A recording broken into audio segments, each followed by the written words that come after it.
नमस्कार। मेरा पूरा देश सुन रहा है। राष्ट्र की आवाज 130 करोड़ लोगों की एक ही आवाज। आपके साथ मैं हूं सरफराज।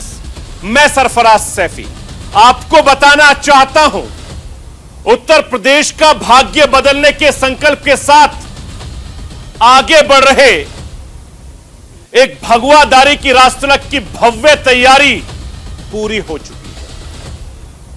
बस चंद घंटों का इंतजार है। उत्तर प्रदेश की कमान एक बार फिर से योगी आदित्यनाथ के हाथों में होगी। उस पर आज फाइनल मोहर लग गई है।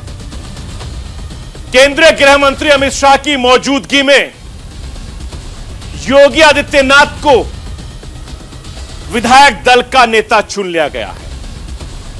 इतिहास रचने वाले योगी आदित्यनाथ के राष्ट्रलक के आयोजन को भी ऐतिहासिक बनाने की तैयारियां बड़े लेवल पर चल रही हैं। कई बड़ी नामचीन हस्तियों को शपथ ग्रहण समारोह में न्योता दिया गया है। शपथ ग्रहण के सहारे उत्तर प्रदेश में शक्ति प्रदर्शन की तैयारी है, यह मैं आपको बताऊंगा। 24 फरवरी को रूस ने यूक्रेन पर हमला शुरू किया। आज 24 मार्च है। एक महीने से युद्ध लगातार जारी है।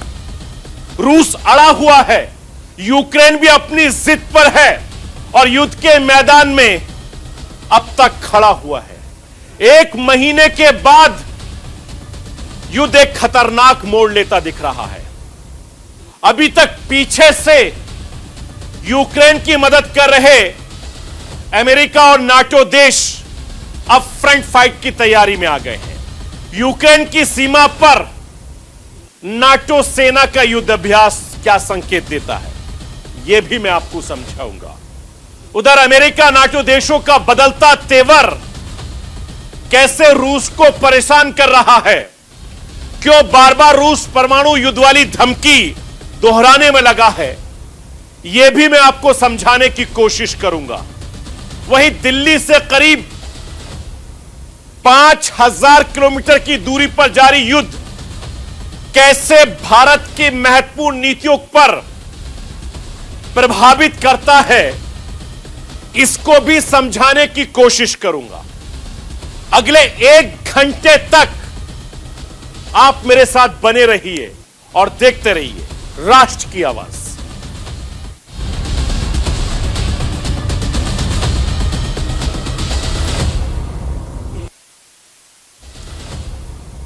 भारतीय जनता पार्टी ने एक बार फिर से उत्तर प्रदेश की कमान योगी आदित्यनाथ के हाथों में सौंप दी है।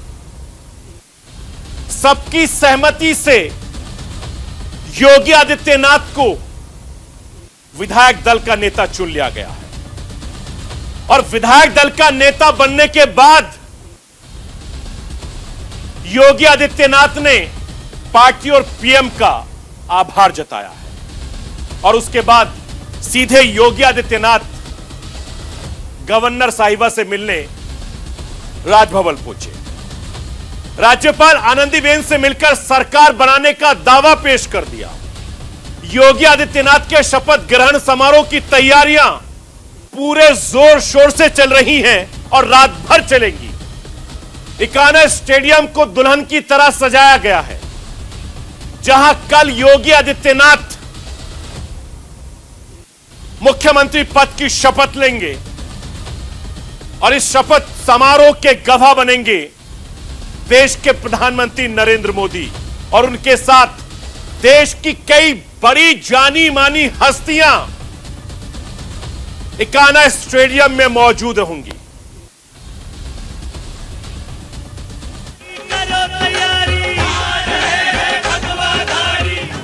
25 मार्च 2022 को यूपी की सियासत में वो होने जा रहा है जो पिछले 4 दशकों में नहीं हुआ। सियासत के बड़े बड़े सूरमा सत्ता के शिखर तक पहुंचे। लेकिन लगातार 2 बार लखनऊ की कुर्सी पर उनका कब्जा नहीं हो पाया। लेकिन सियासत के योगी आदित्यनाथ ने वो कर दिखाया जो दूसरा कोई नहीं कर पाया। यूपी में लगातार दूसरी बार कमल खिलने के साथ ही ये तय हो गया था कि यूपी की बागडोर योगी आदित्यनाथ के हाथों में ही रहेगी। और इस पर फाइनल मोहर तब लग गई जब योगी आदित्यनाथ को विधायक दल का नेता सर्वसम्मति से चुन लिया गया। सबका प्रयास का जो ये मूल मंत्र है, इस मूल मंत्र ने अपना असर दिखाया और जनता जनार्दन ने कहा कि नहीं, हम अब वंशवाद की राजनीति में नहीं, हम अब जातिवाद और उन संकीर्ण राजनीतिक दायरों से ऊपर उठ करके राष्ट्रवाद, विकास और सुशासन के लिए अपना समर्थन देंगे।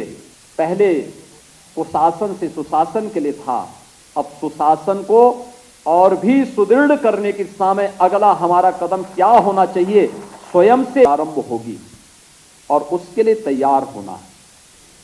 आज हम सब के लिए बहुत आनंद का विषय है कि आज उत्तर प्रदेश विधानसभा का एक नया इतिहास लिखने का क्षण इसी सभागार के अंदर हो रहा है। 35 सालों से कभी भी एक पार्टी को दूसरी बार पूर्ण बहुमत नहीं मिला है। भारतीय जनता पार्टी अकेली एक ऐसी पार्टी है जिसने दोनों बार 2/3 से ज्यादा बहुमत के साथ जनता का समर्थन हासिल किया। देश के सबसे ज्यादा विधानसभा सीटों वाले सूबे में योगी आदित्यनाथ फिर से सीएम बनने जा रहे हैं, जो विधायक दल की बैठक से साफ हो गया है। लेकिन अभी तक योगी वाहिनी में कौन शामिल होगा, इस रहस्य से पर्दा नहीं उठा है। सूत्रों की माने तो इस बार योगी के कैबिनेट में कुछ नए चेहरों को शामिल किया जाना तय है, जिनमें स्वतंत्र देव सिंह, जतिन प्रसाद, पंकज सिंह, असीम अरुण, राजेश्वर सिंह और अदिति सिंह का नाम करीब करीब तय माना जा रहा है। उत्तर प्रदेश में लगातार दूसरी बार भगवा लहर का जादू चला है, लिहाजा बीजेपी ने शपथ ग्रहण समारोह को पहले से ज्यादा भव्य करने की तैयारी कर ली है। लखनऊ के इकाना स्टेडियम में 25 मार्च को होने वाले बीजेपी के मेगा शो के लिए तैयारियों को अंतिम रूप दिया जा रहा है।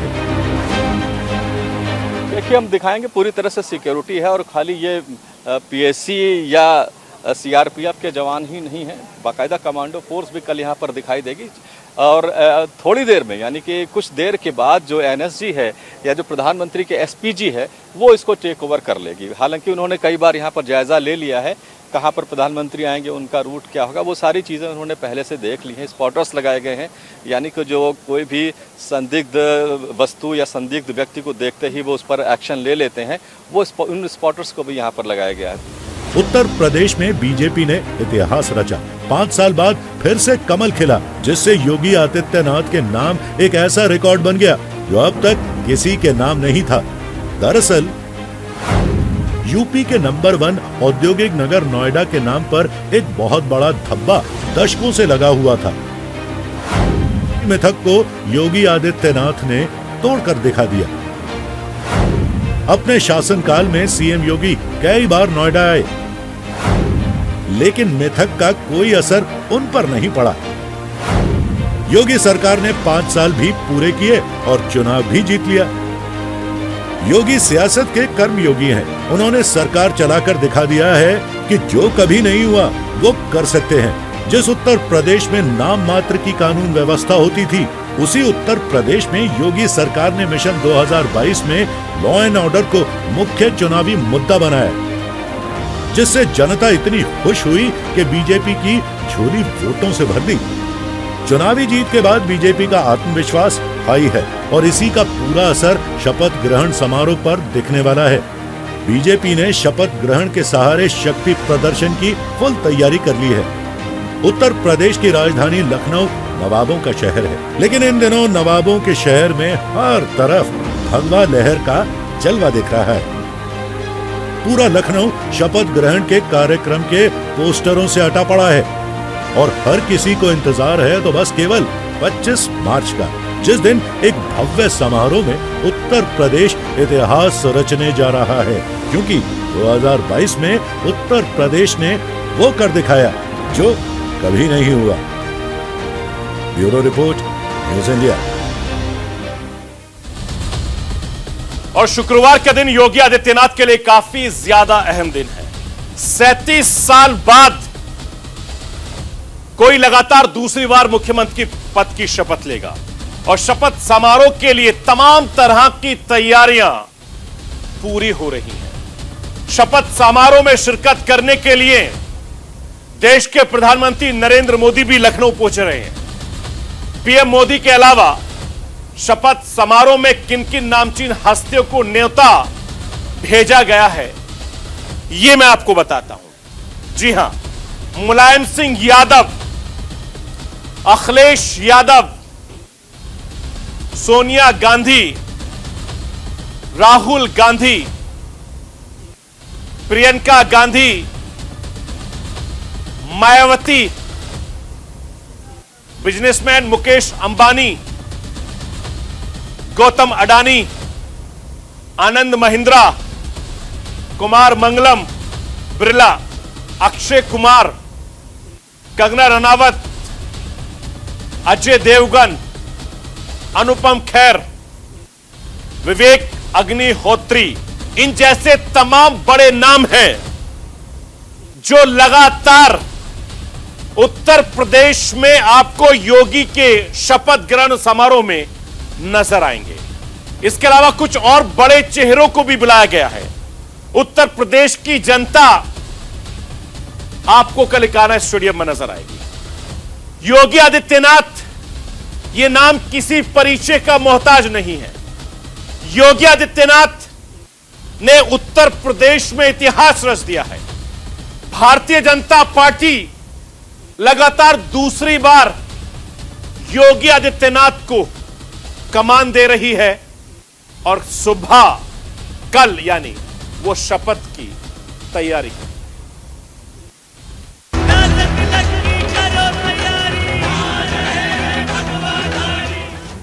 एक सन्यासी आज यूपी की सियासत का सबसे बड़ा चेहरा है, और हो भी क्यों ना। योगी आदित्यनाथ ने यूपी की सियासत के उस मिथक को तोड़ दिया जिसमें यह कहा जाता था कि यूपी में कोई भी लगातार 2 बार सीएम नहीं बनता। योगी आदित्यनाथ का यह राजनीतिक सफर काफी दिलचस्प रहा है। पहाड़ों से निकलकर गोरखपुर पहुंचे अजय सिंह बिष्ट योगी आदित्यनाथ बन गए। उत्तराखंड के पौड़ी गढ़वाल के पंचूर गांव में 5 जून 1972 को अजय सिंह बिष्ट का जन्म हुआ। योगी आदित्यनाथ ने 1989 में ऋषिकेश के भारत मंदिर इंटर कॉलेज से 12वीं पास की। 1992 में गढ़वाल विश्वविद्यालय से गणित में बीएससी की पढ़ाई पूरी की। योगी आदित्यनाथ ने आज जो अपनी छवि गढ़ी है वो यूं ही नहीं बनी है। छात्र जीवन में ही राम मंदिर आंदोलन से जुड़े। योगी आदित्यनाथ छात्र जीवन में ही राम मंदिर आंदोलन से जुड़ गए थे। 90 के दशक में राम मंदिर आंदोलन के दौरान ही योगी आदित्यनाथ तब के अजय सिंह बिष्ट की मुलाकात गोरखनाथ मंदिर के महंत अवैधनाथ से अखिल भारतीय विद्यार्थी परिषद के कार्यालय में हुई। अजय सिंह बिष्ट से महंत योगी आदित्यनाथ बने। कुछ दिनों बाद अजय सिंह बिष्ट अपने माता पिता को बिना बताए गोरखपुर जा पहुंचे और जहां संन्यास धारण करने का निश्चय लेते हुए महंत अवैधनाथ से गुरु दीक्षा ले ली। तभी से अजय सिंह बिष्ट योगी आदित्यनाथ बन गए। अवैधनाथ के उत्तराधिकारी बने योगी। गोरखनाथ मंदिर के महंत की गद्दी का उत्तराधिकारी बनने के 4 साल बाद ही महंत अवैधनाथ ने योगी आदित्यनाथ को अपना राजनीतिक उत्तराधिकारी भी बना दिया, जिसके बाद योगी 1998 में 26 साल की उम्र में गोरखपुर सीट से लोकसभा पहुंचे और फिर लगातार 2017 तक 5 बार गोरखपुर से सांसद रहे। गोरखपुर एक तरह से योगी आदित्यनाथ का गढ़ बन चुका था। योगी ने गोरखपुर को बनाया अपना किला। सियासत में कदम रखने के बाद योगी आदित्यनाथ की छवि एक प्रखर हिंदुत्ववादी नेता के तौर पर उभरी। सांसद रहते हुए गोरखपुर जिले को अपने इशारों पर चलाने और तेजी से फैसला लेने के अपने अंदाज से सबको चकित किया। इसी के चलते योगी के सियासी दुर्ग को ना तो मुलायम सिंह का समाजवाद भेद पाया और ना ही मायावती की सोशल इंजीनियरिंग काम आई। योगी ने किया हिंदू युवा वाहिनी का गठन। योगी आदित्यनाथ ने अपनी निजी सेना हिंदू युवा वाहिनी का निर्माण किया, जो गौ सेवा करने और हिंदू विरोधी गतिविधियों से निपटने के लिए बनाई गई। हिंदू युवा वाहिनी ने गोरखपुर में ऐसा माहौल तैयार किया जिसके चलते आज तक उन्हें कोई चुनौती नहीं दे सका। एक तेज तर्रार राजनीतिज्ञ के रूप में अपनी छवि योगी आदित्यनाथ ने बना ली थी।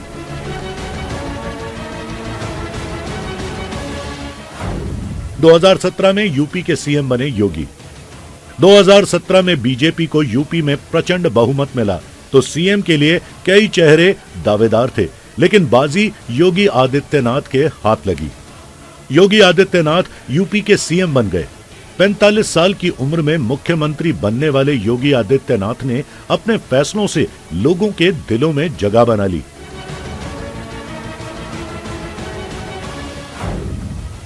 2022 में भी बीजेपी का चेहरा बने योगी। 2022 में भी यूपी विधानसभा चुनाव योगी के चेहरे पर ही लड़ा गया और बीजेपी को फिर बहुमत के साथ सरकार बनाने का मौका मिला। Bureau report, news India.